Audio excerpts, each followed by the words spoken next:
Mm. Ooh, ate lele alofa ole na feel mai I lene la lolangi ia ho la I tato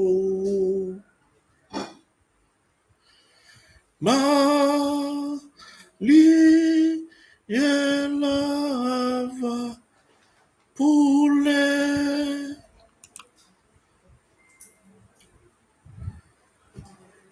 tato te whaawhetai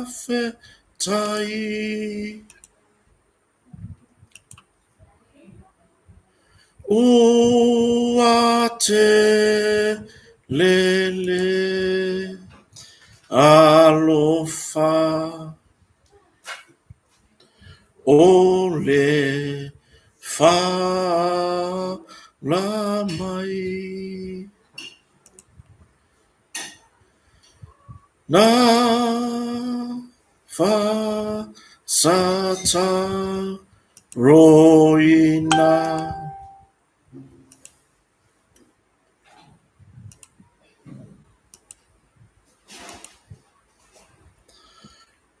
na maliutinga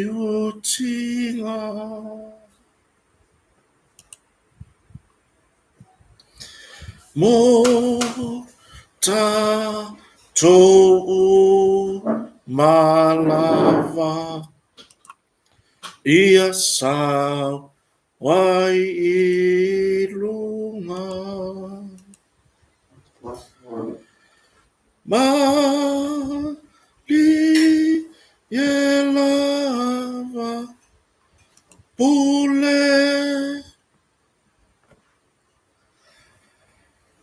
tatou te whaawhetai ua te lele alofa ole whaala mai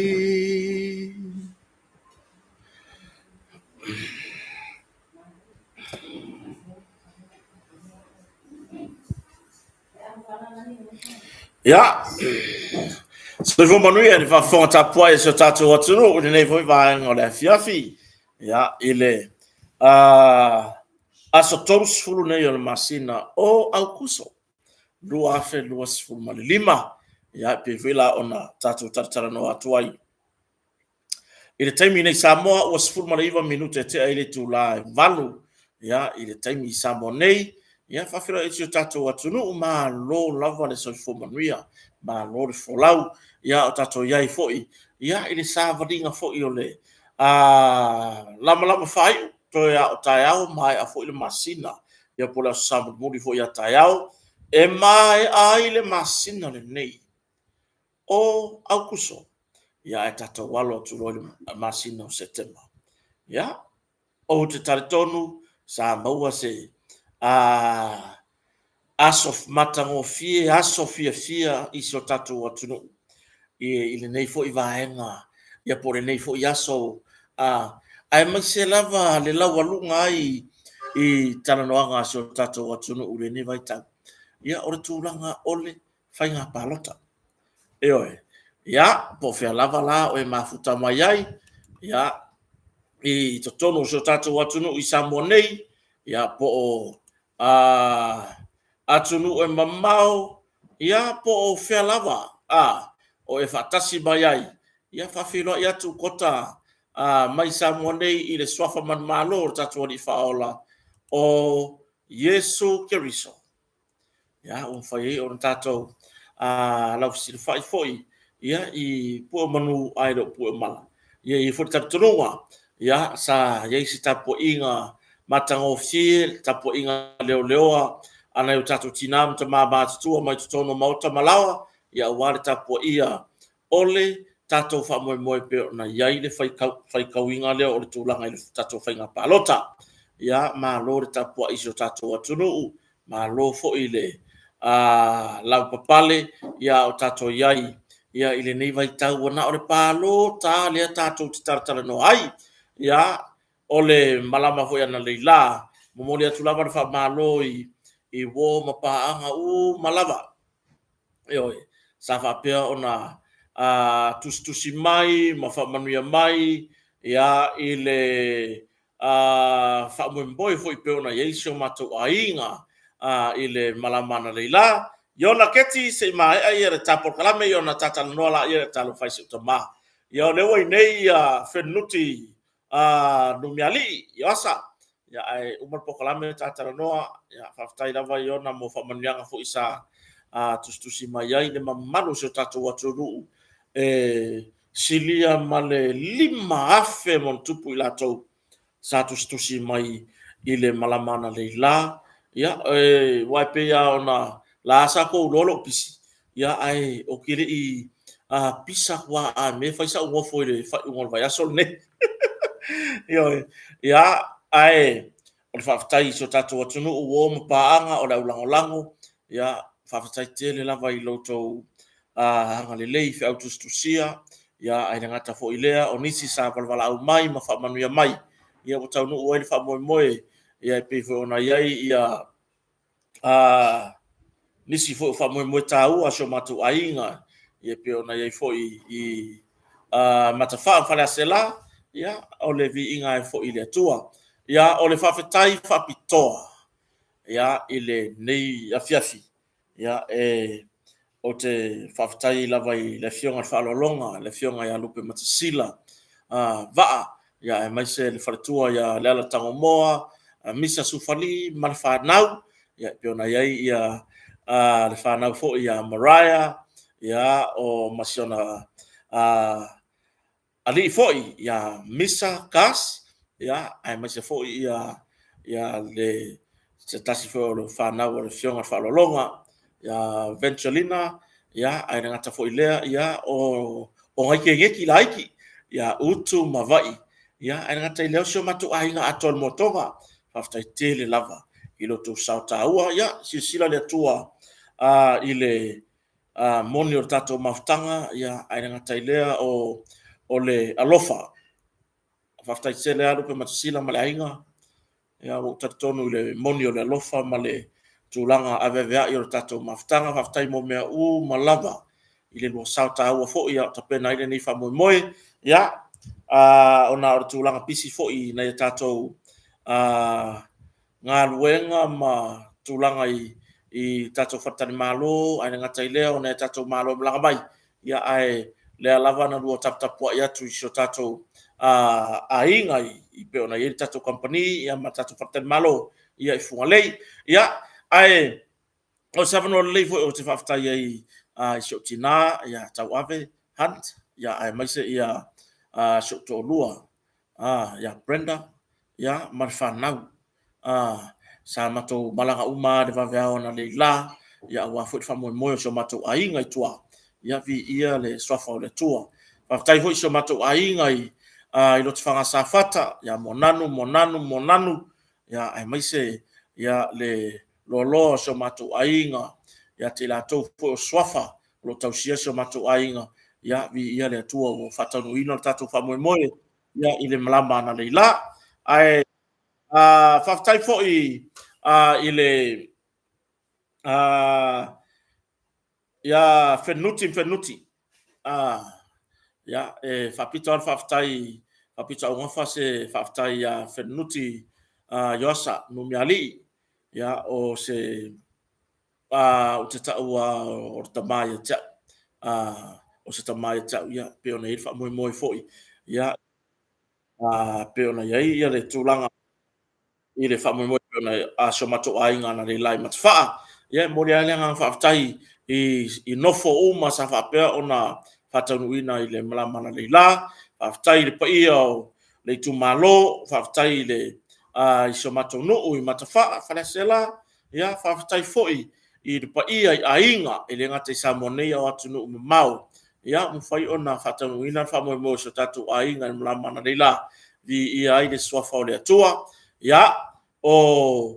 tulanga e manai o launga sa fa ina le sa fa lo ia leila ia e mai se foi ia o le upu sa fa pe ona a po ina mai yana au ona tofi sa fa pe ona mo wai lava tulanga o le nofo fifia ia male langona foi lea o le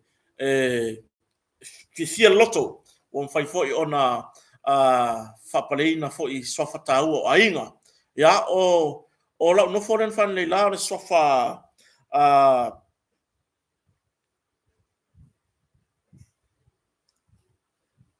o le sofari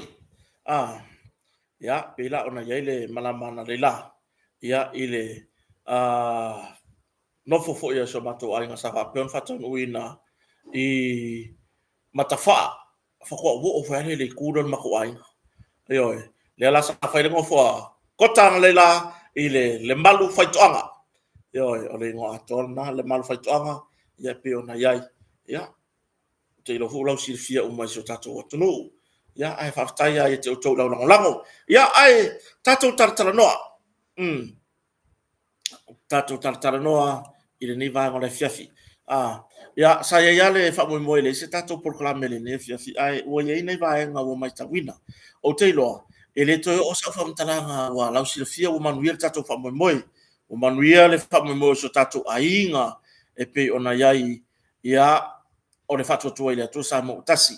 le ua mafaiai ona tato au sia foi numera ma o siliatu ya mai o se numera mafaiai ona fatu langa se fai nga malo fo ya wa fo i fa maka o mangi wa o le melo ki va vai kwai wala na o to fitala no le fia filini va ai ma le fa no le tūlanga fo i le whapea wi o le pāloka lea la mawhai o ngā maua i se whire mua le tunu. Ai, o le mele ki wawai a koenge. O lea fo i la koe aluaku. La umongi ya. O lea fo i la koe aluaku. Le tūlanga matau tia. O le ai ai le whai ngā pālota lea. Ma le tūlanga i le so fo manuia pasina apulu tai lava te ulum to le fo asina ya mole pamonia fo sa ye ya na leila al mele fela tala o ke yang ngi de sia di ile e muri friend ma o lu ngole ila witu lau ai o makwa i fake ia o fo ile le mela le ka o ka e pipelo fake ia o le mele o le o vai ku i comments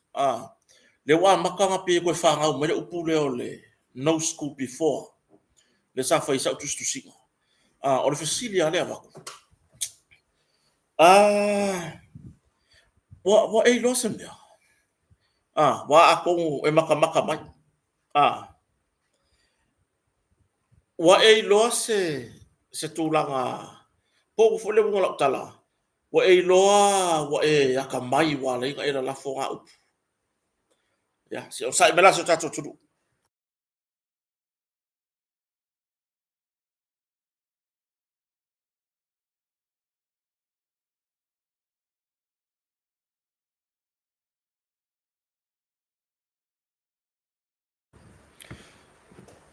ya o tulanga na le fai wa se fam kalanga o le o kuskusinga fo ia wa maka kusa le fila ko fai mele ele talia to ilalo o fo fai aku le ele talia to ilalo na fai lora ia ko nga kuskusinga fo inga le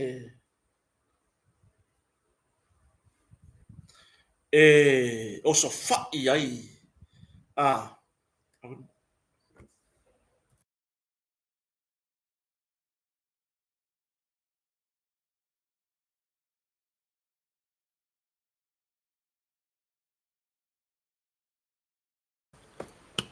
ya de mai ya lo mai ka ko mori dia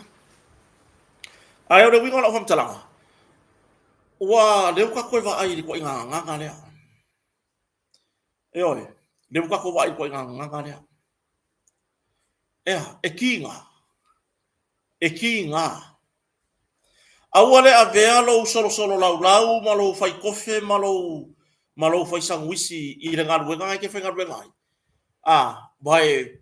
male mama kangaka o le sipa ki ngai ku aku le meki fenga ngai mai o la ko maru kaya. Ma mea foi ngale la e nganga mai le nganga nga. Ah. Fai la wenga ngai la ke fenga ngai. Awa e ke nganga le nganga kangaka ngai wa ko fa o nga. Ia kulanga o lou o ko farfenga ruenga wa ele o sa farfenga ruenga o le farfenga ruenga ngai ke fenga ruenga a wa ba waila se kuper ko kampangi por ko cafe por ko caffeine por arca unha ka ua a o nga vi ia la io le tu ai a wa le fa no longo le ko nga me foi le wa a nga o solo la ia le monge ku le a ku sangole le la saulo mar fa kalanga o mo kwale makango fia lea wa makanga koe va ia vai ele isa wor fai ka ngalo i ol palo kan vai asofo a le wa makanga koe va ia a le wa makanga koe va ia ko inga fai ko inga mangaku lea e va ai ma walalo e oi vai o le feeling a le aku sila mai le aku o le ko ia nganga ka popoko e ka ku inga le la ka dia ku lo valea e oi le la ka dia ku lo fa valea la o e ki nga yo lo ko le melea ole lea e a foi na filifili e le atu nuu na filifili e tu malo la to tofi ai le lea kwa le upu lea ole no school before va la kwa le upu vai mo lalo yo ke no la kala le faya alu faya kofi ma ve ngai ka ngai wa ku ngai ai a se upu lo ka kala le merga o ke lo ngai ngalo lo ban blama so ia le ola fa mawurunga yo ai ngala nga kofia ri kumalo ele nga se poko foi le aka mai poko i ngei la lolangi le ai ele i filifilia ele e Yesu au so fa pese longa ke gofo masau kikeri se longa ke gofo masau pusiri se longa ke gofo malea le ai ka filifili ele ali faola e kusai male musumusunga alonga kamba ele i fayangi fa nga fa ilonga ia oi ta tongen family malo lava so fo muia o le winga la fo mtala o le wa makanga ko fa alonga nganga lea a ofia le pua inga ma nganga lea e pua inga mai kai se vai ele i ele i loa ni kanga le meka o ko i lalo ma le malolo fa kamari le fo fola le fo fola le mea nganga le anga i le mea langa ile yo e kala isi anga bakau mo se manguio sa ai nga o e fa leanga la audio mali ko kire yo e kala se manguia mo sa mo ai nga ko wo e fa leanga le la aulia le mali to ya le kadi le wa mai le tua ya wa mai le ko kadi fa alia bai o le kali fo nga o le fainga filinga sa mo yo le ala wa e oso o lele le ke fai kofe e oso o fa di melo mimika ya e ki nga e mimiki aku o le suar me nga ke mimiki ai fai ya yo ai fai ya o le ala le ka unga o ngamia ya la so nga fai ya ifia fa pe wi or fai nga filinga le akasi ile ku ya ore mai ka wo le se kas yo nga ya ngar kam fai fa be besi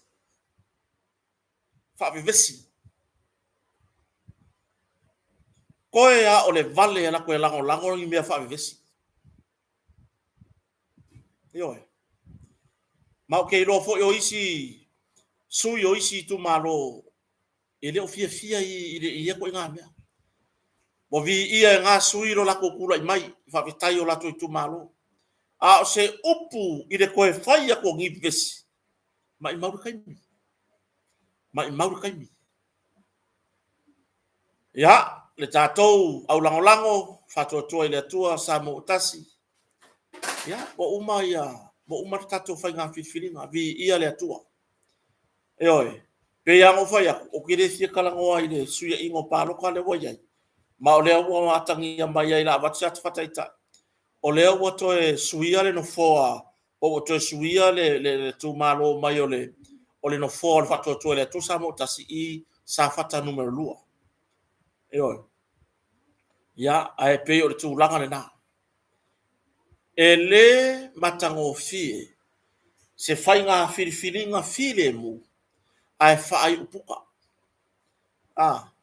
o lava ia vivesi nga yai le ale folfolanga le wo fai le ale umi ia le fu alanga ka mo fai le vivesi e oi o ange la fai le vivesi oi fo la fai le vivesi mai le au mai er ko vivesi nga le swinga ma ko sui ai fai ngumela wo yai i lo utari tonunga le foi numero ale wo yai nei a maua se swinga i le vai aso fou nga o ngai me ko fa popo ele ko yengi me ko ese e ko fa popo pa loka a ila ko o sui uma sa tau var fa nga palota yo ele ko yai se swinga ba ele wo fa ya ya o kire valo pe ai o ka ko masangi i le kai me fai ka o mengi o le pre-polling o ka ko masangi ele fa ko afa yelo se fa nga paloka Samoa ai o le winga o fam talanga ele ko yai se swinga ua mausali ya le fai ngumela e fa atu wai le fai nga malo fou mo moli e le fa malo i vai nga fa upu fai sa tau petuli le fai nga palota e oi se i vanga na ai la tou ele taria ina le fai nga filfilinga le tunu o le koula nga me ko kio fai e oi ia la fai ua ua au mai ele atua fe ere mea ngā ringa ko ngā pepese mai isi filfilinga o tō finga le atua o le ko kofi mai le akua o le fuwa makar fa vesi le afo iwa makar fa vesi le fa de ko ye se swinga o la unatal ele ko ye se swinga mai e tu mawa lo utantonga oi e pei ona o tatou sawai ele suia sa ukadi e fai sesi ele isuia sa ukadi e fai sesi fesili mai kota la so falonga la so ro ka ko paloka ukadi ale fai o ke le ku masalo o ke le ku fo ilele le makong e makwa ku mau lo ukadi konga e mangu ia fa mo e oi fa malo so tatu atunu le la pale ya o tato yai i tau sei no tu la fono ole awangi ko fa yenga kususing fa ia se ia o mai la so fa nga palota bi ia le atua e oi ya to alima suita mai ta ia wo sa fanga to alima suita mai ta ia wo sa fanga mai le fa nga filfilinga nei ya ai mana tu la fono to ono lo no winga e fa ono yai se swinga ya ini suita mai tai i se suita mai tai stotasi e fa ato ina foi numera o le tato fa nga filfilinga e pei ona yai o suita mai tai o lo afia ile le sa vem par mia pa inga talwai a po le ave nei par mia tau se so tato tunu fia me na o mi mutaafa ya o le le sa avea ma minista ta mai ta yo tupe ale fatu tu le tu samu tasi ile pai inga tanwai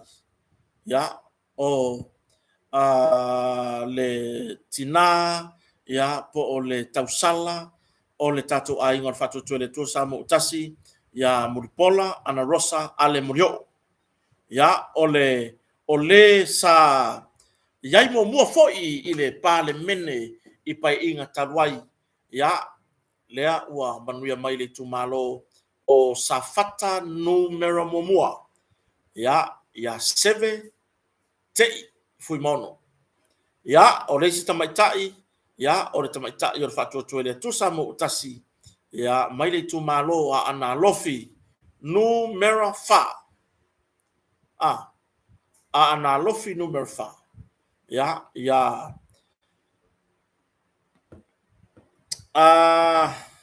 se kwa afamsanga afamasanga Leone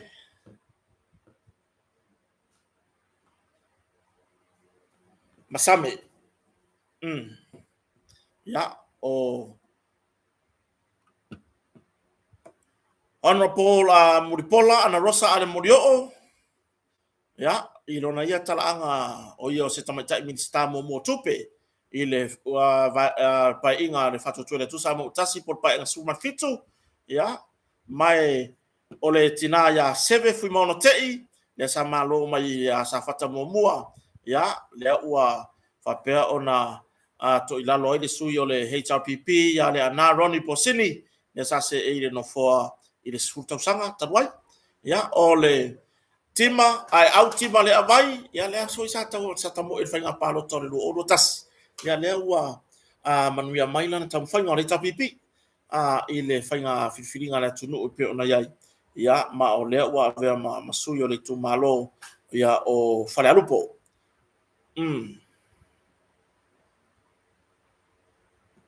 ya ma afa masanga le ona masame ya o le ua lua se lau ono suma lima palota siliai nai lole palota artangata le tu lua ya o tu langa na te lela vanoa ya o lo mafai ona ngava ai ya pe o le ala va fai ka ngora ya ile vai aso fou ile tu langa ai o lo na tatonu ili ko ise me suia o tūlanga i sui umaya na a wai whainga palota lea po sui uma sa tau tūri le whainga whirwhiringa lea. A maua le sui ngan vai aso fau o le koe whao popo o paloka le sui. I sui uma. Ia ai o le tūlanga ia ua manuia le wha mo le wha tutu le tusa mo tasi. Wa tali mai te talo, wa tali mai ana pongi, wa tali mai le tūlanga i le te talo ana o tatou ainga ia tunu mamao ele ngalo lava o tau ia wa tali mai foi na o tatou tinam tama matutua yo la to talo sanga e mo lia ile time le ainga fa fengainga ia po le ainga salevi ia wa tali mai te talo ia la me ka ko kire o mai iloa ka ko o mai ka ko ave le lango ka ko o mai ka ko pofia lava vai ura yo ka ko fainga van fa fai lea wai loa le vanga whau whai tūlai mai. Ka ko mai ka ko lango po fea lava le vanga whau whai ke iai. O mai e lango le whainga malo. Inga ia whaasa fu aku manguia i kua mo ainga. Awa ngeo ka koe ma whau e siri lea, ringa whora mai e pai ma la whai. Awa ngeo ka koe ma whau siri ngā. Lea wakula i bari whatu tu le tu sa mo tasi. Ka ko i alo i le ngā wakau ngā. Se fulu milionga i kongo le lima kausanga, lua milionga i le kausanga whaare kupe. Kali si mea. E ke koe mawhau le ai i isi folfolanga. A wale kako i yalo i, a ki ngai o kako ainga. Ya. Whamalo i so tata watunu ule ono sai. Whamalo i tapua inga, ya ana e tatu o lango le ono sai. A o tātou iai i le nei vai tau whainga tā. I le maka ukia. Le fupo pia ko whakula mata. Le fupo koe ani i fo i luar kau whaleanga. O tau o lo whaia le nei tūlanga. Ma pei la lafo upu. ana i sui ia ua le fola fo ngai fast o le har ko me o mawa bo ko wa kama mai ia la me ko le ko ka fai pu la me ko le mai ko ka ku ri fa fai pu le pe o ko wa kama mai ko le wa ka fa ku ko ku le ai se file mu o le tunu e mawa io le se file mu a fai wa e poko aluange malo poko ki aru kau va se paroka io ma o lo poko na lo ngai o le vale ngai lumor sina fanga le aku le langi au war kau kala kiki au war kau kala le buku ile ko ngala fonga nga io le wo mai kau le wo fa ko le ke lo e ke le song ya la se me o polo kiki ila usikai nga io mai ri ka war nga me o le ngirisi ile avea yo e makofi pule u piki amu foi ngale wale amu awale ola fai i sui o fatu tu le tu sa mo tasi de wa sa mai fa fe kaya fare aka wa ma wase me ki mo foi pa wan la kala ya we ku la ia le ola fai o i foi lango o i fai fa le fo fa vai lango ya fai pule ku la mai fai fa le fo fa vai ma o ya kia mai ko aiga mai ko me fai ngarwenga ma nga ya fa taya ma nga ya pi e a foi aka e ma diele le a foi le fai ngole o si começo a marieta ale ma nga ya o le mai ngor fe wa le kapisa solo i paelo ma o le leo nga foi wo ar ka me wo hu ke ko wo ar ka me wo hu ke ko ya o le winga na fam talanga fa malo le ofisa fa nga palota le komsina ya ai mai se o komsina lango ya o le mamalu o tama matene ofisa o le ofisa fa nga palota malo ila auto tua ile fa ngofie ya ile tulanga fo ile tau aveina ya pole fatinoina o le tatou fa nga palota malo lava le tau tua ya e ai lava le tonua o se fa nga palota pito sili le neina au le lei ma amata ngofie ile sila mai o fofonga o le atua e no tartonua ya o lo faia ma le fa maoni me uma le ai se fa nefu ya no fatasi tu foi ana lei isi na uma lo mato no fo kuri mai ya fa mo tato ainga o fato to le tu sa mo tasi i vai tele le moto sa mo vai tele o ka ke sa o le o firfale o ka le komu i wo mapanga ya te ila to u malanga mai ya tunu mamao o ne tatu tangata i samone e pe ona yai le tatu fainga filfilinga wa ma na ia fa oso to te fo i mautou ya tunu o to wa mawai o le arfa oso tala ave o le manu malor tatu a inga fatu to ile tu samo tas le nga le sa o ka manga o ka ika yai yoi ya si fa uma ploketi a si o tatu a inga fast yoi nai fai pule ya awa fo ile loto vai nai sui wale sao mai o tatu a inga fatu to ile tu samo tasi manino fai nga fa vai o le fati no o tatu ploketi o miliona le la tatu walo tu yai ile fai nga fou leo la yai ele ko lo ke a ese mai wana o le fa tua ile toa sa motasi e yai le tali tonua la tou te lufi mele lei la tou te faia le fa so le lei ina ia tofu sia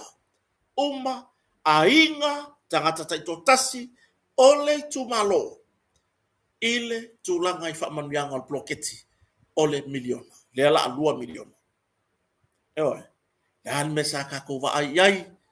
i le ola so na fai, le ola whatautala, le ola le alolofa, o nisi i le whatinonga al ploketi, ai o tupe le atunu. Ya, sanga iane la ia, le tatou ai nga fast, i tu malo taitasi, o ifo o kourea la alo kiarka ko plokeki on milionga. O kou lava lea, ia ele whapeo le awha, la ka ko loke, ia nga le o ina i o le whaasoa, ina i o tātou, isi vaenga sa, ese o la tau tatonua, langa i leo ngi kupe le fast. O kupe ase o tātou atunu, ai o lima whaasoa le lei,